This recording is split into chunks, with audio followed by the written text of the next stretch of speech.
Welcome to our channel. నమస్కారం. తోపుదత్తి ప్రకాష్ రెడ్డి రాప్తాడు నియోజకవర్గంలో 2024 ఎన్నికల్లో పరిటాల సునీతమ్మ మీద ఓడిపోతే మేసం తీసుకుని తిరుగుతానని ప్రగల్భాలు పలికి ఓడిపోయిన తర్వాత పారిపోయిన అసమర్థుడు తోపుదత్తి. ఇటీవల రాయలసీమలో కూడా వైఎస్ఆర్ కాంగ్రెస్ పార్టీకి సమాధి కట్టుతున్నారు అన్న విషయం తెలియగానే తోపుదత్తి ప్రకాష్ రెడ్డిని ప్రయోగిస్తున్నాడు జగన్మోహన్ రెడ్డి. తనకు దూరమైన వర్గాలని మళ్ళీ తన దగ్గరికి చేర్చుకోవడానికి ఫ్యాక్షన్ రాజకీయాలను పురుగొల్పుతున్నాడు జగన్మోహన్ రెడ్డి తోపుదత్తి ప్రకాష్ రెడ్డిని అడ్డం పెట్టుకుని. దళిత బిడ్డ మాదిగ సామాజిక వర్గానికి చెందిన ఎంఎస్ రాజు ఇవాళ ఎమ్మెల్యే, టీటీడీ బోర్డు మెంబర్, అనేక పదవులు చేస్తున్నాడు ఆయన. దళిత బిడ్డ పదవులు చేయడం ఏంటి, పదవుల్లో కూర్చోవడం ఏంటి, ఆ వర్గాలన్నీ మా కాళ్ళ కింద కూర్చోవాలి అన్నట్టు వెనకటి పోకడని ముందుకు తీసుకొచ్చి ఎలా దుర్భాషలు ఆడుతాడో చూస్తున్నాం. చెప్పులు కుట్టుకునేవాడు అంటూ సంబోధించి ఆ సామాజిక వర్గాన్ని ఎలా అవమానించాడో కూడా గత 3 రోజులుగా మనం చూస్తున్నాం.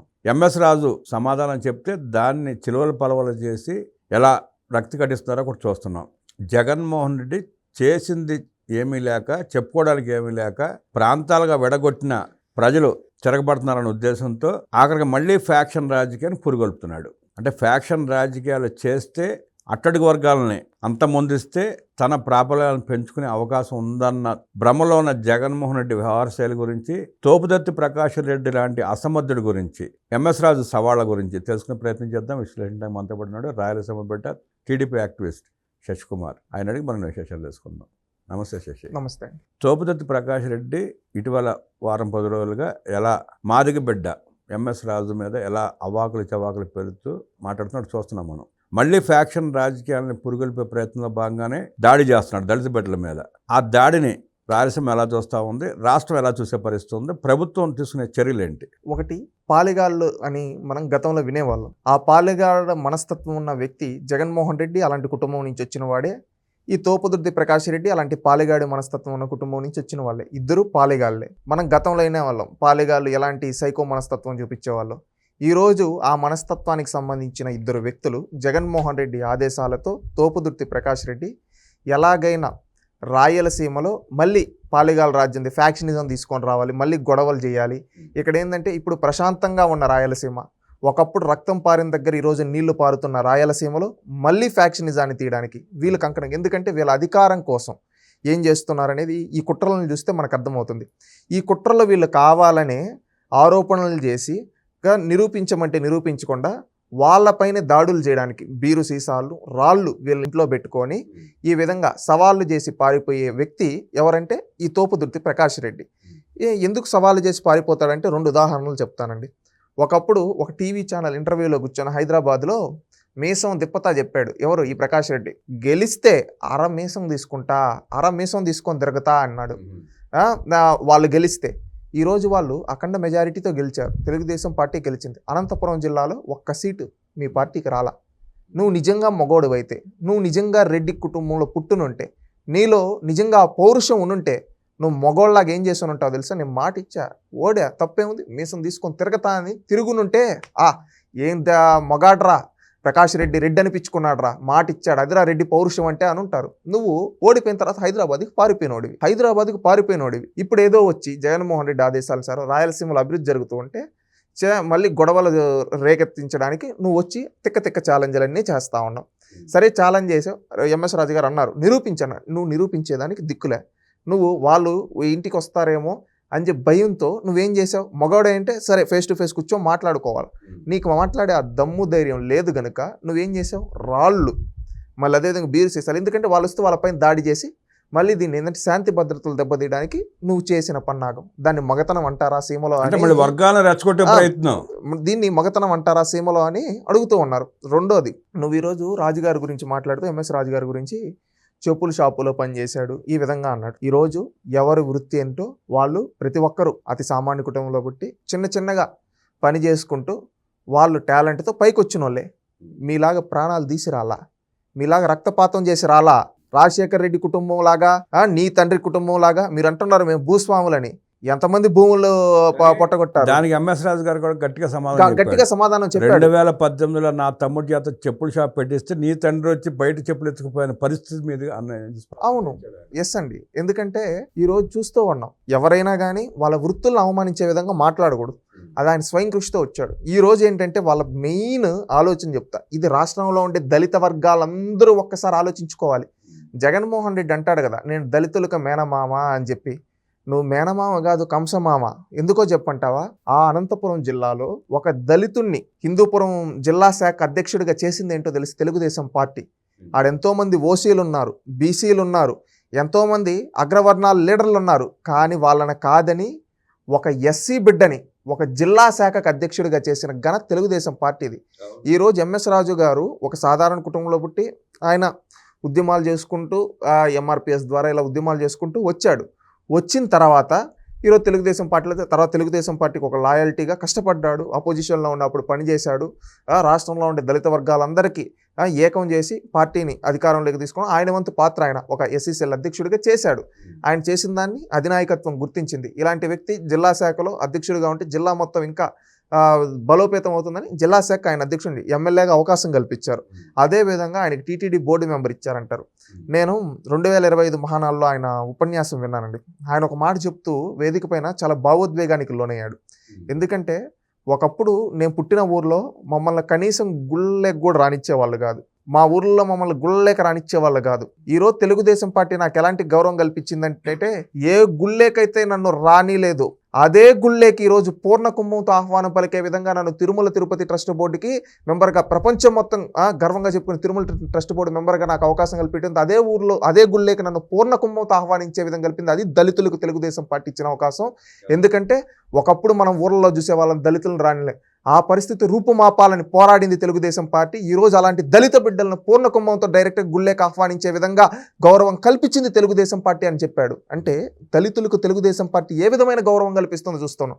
అలాంటి ఒక దళిత బిడ్డని ఈరోజు నువ్వు చెప్పులు కుట్టుకునేవాడివి, చెప్పులు షాప్ పెట్టుకునేవాడివి అని వ్యంగ్యంగా మాట్లాడుతున్నా అంటే ఇతనులో ఏ అంత కులాహంకారం ఉందో ప్రతి ఒక్క దళితుడు అంచాలి. ఇది స్పష్టంగా మాదిగ సామాజిక వర్గాన్ని హేళనగా మాట్లాడుతున్నాడు, హేళన చేస్తున్నాడు. ఒక్క మాదిగ సామాజిక వర్గాన్ని, బడుగు బలహీన వర్గాలందరినీ అంటూ ఉన్నాడు ఖచ్చితంగా. ఎందుకంటే ఇది జగన్మోహన్ రెడ్డి పెత్తందారి మనస్తత్వం. ఆయన ముఖ్యమంత్రిగా ఉండేటప్పుడు కూడా ఒకసారి ఒక ఫోటో చూసాం మనం. జగన్మోహన్ రెడ్డి గారు లోపల ఉంటే విజయసాయి రెడ్డి, వైవి సుబ్బారెడ్డి, మిథున్ రెడ్డి ఇలాంటి వాళ్ళు లోపల ఉంటారు. లోపల అదే బయట బీసీ, ఎస్సీ, ఎస్టీ ఎంపీలు నిలబడుకో ఉంటారు చెప్పులు లేకుండా. క్యూలో నుంచి పెట్టాడు వరుసనే రోడ్డు. అంటే ఎంత కుల అహంకారమో. ఈ రోజు అధికారం పోయినా ఏ మాత్రం కుల అహంకారం తగ్గడానికి ఎంఎస్ రాజు గారిని వీళ్ళు ఉద్దేశించిన మాటలు ఉదాహరణ. ఈ సందర్భంగా ఇంకో సంఘటన కూడా గుర్తు చేసుకోవాలి. చిత్తూరు జిల్లాలో ఏదో కార్యక్రమంలో పెద్దిరెడ్డి రామచంద్రారెడ్డి మంత్రి, ఉప ముఖ్యమంత్రి నారాయణ స్వామిని కింద కూర్చోబెట్టాడు. ఈయన పెద్దిరెడ్డి పైన కూర్చొని, అంటే ఉప ముఖ్యమంత్రి అనేది చాలా పెద్ద పదవి. కానీ ఆ ఉప ముఖ్యమంత్రిని ఎస్సీ అని చెప్పి కింద కూర్చోబెట్టి ఆయన్ని ఇంకా చాలా చూసాం. నారాయణ స్వామి గారిని 2-3 సంఘటనల్లో ఎంత కించపరిచే విధంగా పెద్దిరెడ్డి గారు మాట్లాడారు.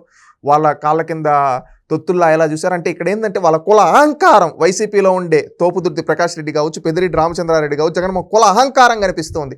ఇలాంటి కుల అహంకారంతో కులం విద్వేషాలు రెచ్చగొట్టాలనుకుని ఇలాంటి పార్టీ మనకు అవసరమా అనేది రాష్ట్రంలో ఉండే ప్రజలందరూ కూడా, బడుగు బలహీన వర్గాల వాళ్ళు కూడా ఆలోచించాలి. ఈ సంఘటన నుంచి వచ్చేస్తే ఈరోజు ప్రకాష్ రెడ్డి ఇష్యూ గురించి వద్దామండి. ఈ ప్రకాష్ రెడ్డి ఇష్యూని మనం ఏదో నార్మల్గా 2 వ్యక్తుల మధ్య కాదు, రాయలసీమ టార్గెట్ వేలది. ఎందుకంటే జగన్మోహన్ రెడ్డి కడుపు మండుతుంది. ఒక రాయలసీమ బిడ్డగా చెప్తూ ఉన్నానండి నేను. జగన్మోహన్ రెడ్డి రాయలసీమలో జరిగే అభివృద్ధిని ఓరవలేకపోతున్నాడు. ఎందుకంటే మొన్న రాయలసీమ స్టీల్ ప్లాంట్ పనులు పెట్టి చంద్రబాబు నాయుడు గారు డేట్ అండ్ టైం ఫిక్స్ చేశారు. 2 ఏళ్లలో పూర్తి చేస్తామని. అది పూర్తి అయితే జగన్మోహన్ రెడ్డికి రాజకీయ భవిష్యత్తు ఉండదు. ఎందుకంటే వాళ్ళ తండ్రి ఆ రోజు బ్రాహ్మణి స్టీల్స్ అని చెప్పి ఏ విధంగా భూముల్ని వాళ్ళ తొత్తులకి దోచిపెట్టారు. ఆ తర్వాత అది ఎంత ఇష్యూ అయింది చూసాం. జగన్మోహన్ రెడ్డి 2019 డిసెంబర్లో ప్రాజెక్టు మొదలైపోయింది, పూర్తయిపోతుంది 3 ఏళ్లలో అని చెప్పి 3 ఏళ్ళు గాలికి వదిలేసి మళ్ళీ 3వ సంవత్సరంలో వచ్చి మళ్ళీ టంకాయ కొట్టి లేదు ఇప్పుడే శంకుస్థాపన చేస్తే మళ్ళీ పూర్తయిపోతుందని మళ్ళీ ఎలా డ్రామాలు ఆడి చూసాం. ఈరోజు చంద్రబాబు నాయుడు గారు ఆ విధంగా కాకుండా దానికి కావాల్సినటువంటి సమకూర్చి ఎట్టయినా ఖచ్చితంగా చేయాలని ఒక డెడ్ లైన్ ఇచ్చి ఈరోజు చేశారు. ఈ విధంగా చేస్తూ ఉంటే ఓరవలేక, ఎందుకంటే రాయలసీమలో స్టీల్ ప్లాంట్ కట్టేస్తే చంద్రబాబు నాయుడు క్రెడిట్ వెళ్ళిపోతుంది. ఎందుకంటే చంద్రబాబు నాయుడు పూర్తి చేయాలి. ఇప్పుడు ఎవడైనా దిమాగ్ ఉండేవాడు ఆలోచిస్తాడు. రాజశేఖర రెడ్డి ఒకసారి శంకుస్థాపన చేశాడు, జగన్మోహన్ రెడ్డి 2 సార్లు శంకుస్థాపన చేశాడు. కనీసం ఒక ఇటుకరాయి కూడా కదల్లా. మనకు గూగుల్ ఇప్పుడు టెక్నాలజీ ఇంప్రూవ్ అయింది.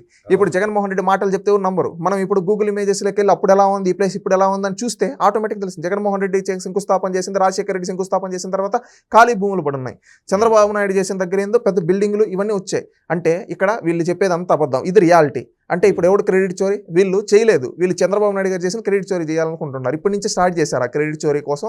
అది మా ఆలోచన అని. వాళ్ళకి ఆలోచన లేదు. ఆలోచన ఉంటే వాళ్ళ 5 ఏళ్ళ అధికారంలో కట్టుండాలి కదా. రాజశేఖర రెడ్డి అప్పుడు కట్టుండాలి కదా. వాటిపైన కేసులు ఎందుకు వస్తాయి? కోర్టుల చుట్టూ ఎందుకు తిరుక్కుంటారు? అంటే వీళ్ళు అవినీతి చేశారు. రాయలసీమ పేరు నడ్డు పెట్టుకుని ఆ స్టీల్ ప్లాంట్, కడప స్టీల్ ప్లాంట్ని ప్రజల సెంటిమెంట్ని వీళ్ళు ధనార్జనగా చేసుకున్నారు, కానీ ప్రజలకు ఏం చేయలేదు అనేది క్లారిటీగా తెలుస్తూ ఉంది.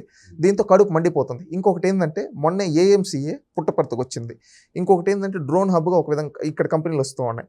ఇప్పుడు జొన్నగిరి మొన్నే ఇక్కడ కర్నూలులో ఈ విధంగా దీనికోసం ప్రత్యేకంగా చంద్రబాబు నాయుడు గారు చేసి ఫోకస్ చేశారు. ఒక పక్క డ్రోన్స్ వస్తూ ఉన్నాయి, గ్రీన్ ఎనర్జీకి సంబంధించి అనేక కంపెనీలు వస్తూ ఉన్నాయి. ఇప్పుడు ఏంటంటే ఎలక్ట్రానిక్ కంపెనీలు, ఆటోమొబైల్ కంపెనీలు, ఇప్పుడు లోకేష్ గారు కూడా కొరియా పర్యటనలో ఉన్నారు, దానికి సంబంధించి అనేక కంపెనీలు ఇక్కడ తీసుకొని రావడానికి చూస్తున్నాం. స్ట్రీట్ సిటీలు ఇవన్నీ డెవలప్ అవుతూ ఉన్నాయి. ఈ విధంగా అనేక కంపెనీలు, ఈ విధంగా అనేక ఇవి వచ్చేస్తూ ఉంటే వీళ్ళు ఏమని ఆలోచిస్తూ ఉన్నారు తెలుసా? ఇవన్నీ వచ్చేస్తే చంద్రబాబు నాయుడు గారు ఇప్పుడు రాయలసీమ రైజింగ్లో ఉంది. ఇప్పుడు మొన్నే చూసాం లింగాల మండలంలో హార్టికల్చర్లో అరటి పంటలు ఏ విధంగా ఎక్స్పోర్ట్ అవుతుంది. ఇప్పుడు ఫుడ్ ప్రాసెసింగ్ యూనిట్లు తీసుకొని వస్తున్నాం. ఇవన్నీ తీసుకొని వస్తుంటే ఏంటంటే రాయలసీమ రైజింగ్ అని, రాయలసీమలో ఒక మార్పు కనిపిస్తూ ఉంది. ఒక ఎడ్యుకేషనల్ హబ్గా, ఒక హార్టికల్చర్ హబ్గా, ఒక గ్రీన్ ఎనర్జీ హబ్గా, ఒక డ్రోన్ హబ్గా, ఒక డిఫెన్స్ హబ్గా, ఒక స్పేస్ హబ్గా, ఈ విధంగా ఒక ఆటోమొబైల్ హబ్గా, ఈ విధంగా అనేక రంగాల్లో ఈరోజు రాయలసీమ ముందుకెళ్తూ రాయలసీమ రైజింగ్ అవుతుంది. ఇటు సంక్షేమం, అభివృద్ధి, సంస్కరణ జరుగుతూ ఈ రోజులో ముందు గతంలో ఏంటంటే రాయలసీమ నుంచి వలసలు వెళ్ళేవాళ్ళు. ఇప్పుడు రివర్స్, ప్రతి ఒక్కరు రాయలసీమకు వస్తూ ఉన్నారు. ఎందుకంటే ఉపాధి ఇక్కడ అవకాశాలు ఉన్నాయి, ఇక్కడ అనేక రంగాల్లో ఉన్నాయి అని చెప్పి ఇక్కడ స్కిల్ డెవలప్మెంట్ ట్రైనింగ్ సెంటర్లో పెడుతూ ఉన్నారు. ప్రతి ఒక్కరు అక్కడే ఉద్యోగాలు చేసుకునే విధంగా చేస్తున్నారు. ఇప్పుడు మనం కియా లాంటి ఆటోమొబైల్ హబ్బులు చూసాం. ఇవన్నీ వస్తూ ఉంటే వీళ్ళకి ఎట్టయినా కానీ ఈరోజు రాయలసీమ అభివృద్ధి చెందిపోతుంది. అభివృద్ధి నీళ్ళు ఇచ్చేసాడు చంద్రబాబు నాయుడు. ఏంటి అక్కడెక్కడో మాల్యాల దగ్గర నుంచి, శ్రీశైలం మాల్యాల దగ్గర నుంచి నంద్యాల జిల్లా చిట్ట చివరన కుప్పం వరకు తీసుకొని వెళ్ళాడు. ఇప్పుడు ఏమంటున్నాడు? గాలేరు నగర్ నీ చిత్తూరు జిల్లా ఇక్కడ ఇటుకు కూడా నీళ్ళు ఇచ్చేస్తా అంటున్నాడు. ఎటు చూసినా కానీ నీళ్ళు అంటున్నాడు. మళ్ళీ నల్లమల సాగర్ ప్రాజెక్ట్ అంటున్నారు. ఇప్పుడు దాన్ని లింక్ చేసుకుంటే ఇంకా గోదావరి జలాలు కూడా రాయలసీమకు వస్తాయి. ఇప్పుడు కృష్ణా జలాలతోనే ఇంత సస్యశ్యామలం అవుతూ ఉంటే రేపు గోదావరి జలాలు కూడా ఇటు వచ్చేస్తే, ఈ విధంగా ఇన్ని కంపెనీలు, ఇన్ని యూనిట్లు వచ్చేస్తే మళ్ళీ భూగర్భ జలాలు పెంచడానికి జలధార అనే కార్యక్రమాలు పెట్టిన భూగర్భ జలాలను రండి ఒక విజన్తో వెళ్ళిపోతూ ఉంటే, ఒక సంజీవని అనే ఒక ప్రాజెక్ట్ తీసుకొని వచ్చి హెల్త్ గురించి, అందరి హెల్త్ గురించి ఆయన ఒక రికార్డులు చేసి అందరికీ ముందస్తు ప్రికాషన్స్ తీసుకొని ఈ విధంగా హెల్ప్ చేస్తూ, ఈ విధంగా చూసుకుంటే స్వర్ణాంధ్ర, స్వచ్ఛాంధ్ర అంటూ ఈరోజు స్వచ్ఛమైన దాని నుంచి ప్రతి వేస్టేజ్ నుంచి కూడా ఈరోజు ఎకనామీని జనరేట్ చేస్తూ ఈ విధంగా ముందుకెళ్తూ ఉంటే, ఈ విధంగా ఎటు చూసుకున్నా కానీ రాయలసీమ స్థితిగతులు అనేది రేపు మారిపోతుంది. రేపు దేశానికే రాయలసీమ అనేది గ్రోత్ ఇంజన్గా మారబోతుంది. దేశానికి ఏదో ఒక మన ఆంధ్రప్రదేశ్ దేశానికి గ్రోత్ ఇంజన్గా, రేపు దేశానికి అవసరమయ్యే డ్రోన్లు కావచ్చు, యుద్ధ విమానాలు కావచ్చు, ఏసీలు కావచ్చు, కార్లు కావచ్చు, మొబైల్స్ కావచ్చు, ఎలక్ట్రానిక్ ఆటోమొబైల్ వస్తువులన్నీ మన రాయలసీమ నుంచే వస్తూ ఉన్నాయి. మనకు కావాల్సిన హార్టికల్చర్ పంటలు ఏవైతే ఉన్నాయో అవి రాయలసీమ నుంచే వస్తున్నాయి. ఇవన్నీ రాయలసీమ నుంచి వస్తే రాయలసీమ రైజింగ్ అంటూ ఉన్నారు. రాయలసీమ గ్రోత్ ఇంజిన్గా. ఇది చూసి పాలెగాళ్ళుగా ఉన్న వాళ్ళు, పెత్తందారులుగా ఉన్న వాళ్ళకి ఒప్పటం లేదు. తట్టుకోలేకపోతున్నారు. కడుపు మండిపోతూ ఉంది వాళ్ళకి. ఎందుకంటే ఇంత రాయలసీమ అభివృద్ధి చెందిపోతే మనం పెద్ద కుటుంబాలు, మనం ఫ్యాక్షన్లు చేసిన వాళ్ళం, మనం ఏమైపోవాలి, అందరూ ఉద్యోగాలు చేస్తే అట్ట, వీళ్ళు మన కింద ఉండాలి కదా అని పెత్తందారి మనస్తత్వంతో గ్రూప్ రాజకీయాలు చేయడానికి, ప్రాంతాలను విడగొట్టడానికి, కుల రాజకీయాలను చేయడానికి ఈరోజు ప్రతి నియోజకవర్గంలో ఏదో ఒక సమస్యను బూచిగా చూపించి అక్కడ శాంతి భద్రతలు దెబ్బతీసి గొడవలు పెట్టుకోవడానికి వైసీపీ పన్నాగాలు పన్నుతూ ఉంది. గుర్తుపెట్టుకోండి వైసీపీ నాయకులు, ఈ విధంగా పన్నాగాలు బంతే రేపు రానున్న రోజుల్లో మిమ్మల్ని భూస్థాపితం చేస్తాం రాయలసీమలో. ఎందుకు చెప్తాం తెలుసా? ఈ రాయలసీమలో కూడబెట్టినోడిని 10 రోజులు గుర్తుపెట్టుకుంటాం, ఒక దెబ్బ కొట్టినోడిని జీవితాంతం మర్చిపోం. ఎందుకంటే మీరు మా పొట్ట కొట్టారు. ఈరోజు చంద్రబాబు నాయుడు మాకు కూడు పెడతా ఉన్నాడు. అదే వాళ్ళ ఇబ్బంది కూడా అదే. జగన్మోహన్ రెడ్డి ఆలోచన విధానం ఏంటంటే మన ఓటు కూడా వెళ్ళిపోయినాయి, ఓటు అంతా అటు పోలరైజ్ అవుతా ఉంది కూటమికి, మనకి ఓట్లు వేసే పరిస్థితి కనపట్లేదు. ఇలా మళ్ళీ తమ పెత్తందారీ వ్యవస్థను ముందుకు తీసుకొచ్చి ముఠాలను ఏర్పాటు చేసుకుని ప్రజల్లో చిరుగు తీసుకురావాలి, వర్గాలుగా ఏర్పాటు చేయాలి. అప్పుడు కానీ మనకి భవిష్యత్తు ఉండదనే ఉద్దేశంతో మొదలుపెట్టినట్టున్నాడు. ఎస్ అండి, 100%. అందుకే ఈరోజు ప్రజలు కూడా చైతన్యవంతులం. మీరు ఇలాంటి హింసా రాజకీయాలు, దోపిడీ రాజకీయాలు మీరు చేయాలనుకుంటే మీ కుట్రల్ని ఖచ్చితంగా భగ్నం చేస్తాం. ఎందుకంటే నిన్న డైరెక్ట్గా పోలీసులు వెళ్ళి తోపుదుర్తి ప్రకాష్ రెడ్డి చూస్తే ఆ తోపుదుర్తి ప్రకాష్ రెడ్డి ఇంట్లో అంతా ఇవి పెట్టుకో అన్నాడు. ఇలాంటి వాడు రాజకీయాలు చేసేది. ఇలాంటి వ్యక్తి రాజకీయాలకు పనికొచ్చేది. దమ్ముంటే సవాల్ చేస్తే దమ్ముండి సవాల్ చెప్పు. మీ సవాల్ని ఎవరు తీసుకుంటారు? మీసం మీద తీసేసేస్తానని చెప్పి తీయకుండా దొంగలాగా పారిపోయి నువ్వు ఈరోజు ఛాలెంజ్ చేస్తే నీ మాటలు ఎవడు పట్టించుకుంటాను? నువ్వు సీమలో పుట్టినావా లేక ఇంకెక్కడన్నా పుట్టినావా అని అదే సీమలో ఉండే వాళ్ళు అడుగుతున్నారు. ఇప్పుడు ప్రకాష్ రెడ్డి ఛాలెంజ్ చేయని చూస్తే ఎవరన్నా ఏమంటున్నారు తెలుసు? సీమలో అనంతపురం జిల్లాలో వాళ్ళు ఏంటప్ప ఆ రోజే అన్నాడు ఏం మీసం తీస్తాను, మీసం తీలేనోడు ఈ రోజు వచ్చి మళ్ళీ ఛాలెంజ్లు ఎవడు పట్టించుకుంటాడయ్యా గాలిలోడు మాటలు అన్నట్టు తీసి పారేస్తున్నారు. వాస్తవంగా చెప్పాలంటే సీమలో జరిగేది ఇదే. తోపుదుర్తి ప్రకాష్ రెడ్డిని ఒక గడ్డి పరకం తీసిపారినట్టు తీసిపారేస్తున్నారు. ఎందుకంటే ఈ ఛాలెంజ్లకే ఉంటాయి. నువ్వు ఆ రోజు మీసం తీసుకుని ఉంటే నీ ఛాలెంజ్కి విలువ ఉంటుంది. ఛాలెంజ్ చేసి పారిపోయావు పిరికి పందా అని చెప్పి సీమలో మాట్లాడుతూ ఉన్నారు. నీ ఫ్యాక్షన్ రాజకీయాలు మనస్తత్వం ఆ రోజుల్లో ఏమనో ఇదండి. నువ్వు పరిటాల రవి గారి గురించి కూడా నోటికి ఏదొస్తే అది మాట్లాడుతూ ఉన్నాడు. నువ్వు గుర్తుపెట్టుకో, పరిటాల రవి అనే వ్యక్తి కాలి గోటులో మట్టికి సరిపోవు నువ్వు ప్రకాష్ రెడ్డి. పరిటాల రవి అంటే ఈ ఉమ్మడి తెలుగు రాష్ట్రాల్లో ఒక బ్రాండ్. అంటే ఇక్కడ పరిటాల రవి గారి కాలకోటిగా సరిపోనన్న విషయం తోపుదుర్తి ప్రకాష్ రెడ్డికి తెలుసు. తెలిసి కూడా మాట్లాడుతున్నాడంటే రెచ్చగొట్టి జగన్మోహన్ రెడ్డి వ్యూహం అదే. బలి చేసే ప్రయత్నం చేస్తున్నాడు. తోపుదుర్తి ప్రకాష్ రెడ్డిని బలి చేసే ప్రయత్నం చేస్తున్నాడు. తన కోసం ఎవరో ఒకరు బలవ్వాలి కదా. సొంత చిన్నాయన్ని బలి చేస్తున్నాడు ప్రకాష్ రెడ్డి ఒక లెక్క. అది ప్రకాష్ రెడ్డి తెలుసుకోవాలి. తన రాజకీయ భవిష్యత్తు కోసం తోపుదత్తుని బలి చేయడం పెద్ద విశేషం కూడా ఏం కాదు. ఇలాగ రెచ్చగొట్టి అలాగ మాట్లాడించి రేపు ఏదైనా చేసే అవకాశం ఉంది ప్రకాష్ రెడ్డిని. జగన్ రెడ్డే చేస్తాడు, జగన్ రెడ్డే చేపిస్తాడు. బాబాయ్నే గొడ్డలు పోటేసినాడు. బాబాయ్కి పట్టించిన గతే తోపుదత్తి ప్రకాష్ రెడ్డికి పట్టించి దాన్ని రాజకీయ లబ్ధి కోసం మొదలుపెట్టే ప్రయత్నం భాగంగా ఇవన్నీ చేస్తున్నాడు జగన్మోహన్ రెడ్డి. ఇప్పుడు నేను మీరు చెప్పిన ఇన్సిడెంట్ ప్రకారం చూసుకుంటే తన కార్యకర్తతోనే కోడికత్తి పొడిపించుకొని 5 ఏళ్ళు జైల్లో పెట్టాడు తన కార్యకర్తని. అంత నీచమైన వ్యక్తి జగన్మోహన్ రెడ్డి ఆలోచనలు. అది ప్రకాష్ రెడ్డి కూడా ఆలోచించుకోవాలి. నీకు తెలుసు పరిటాల రవి స్టామినా ఏంటో. పరిటాల రవిని అధికారంలో ఉన్నప్పుడు మీరు ఎక్కడ దాంకో అన్నారో కూడా అందరికీ తెలుసు. ఈ రోజు నువ్వు పరిటాల రవి మగాడు, చనిపోతానని తెలిసినా కూడా ఆ గడ్డపై నిలబడ్డాడు. తాను పట్టుకున్న జెండాని వదలకుండా అదే పార్టీ ఆఫీసులో ప్రాణాలు వదిలాడు, సింహంలాగా వదిలాడు.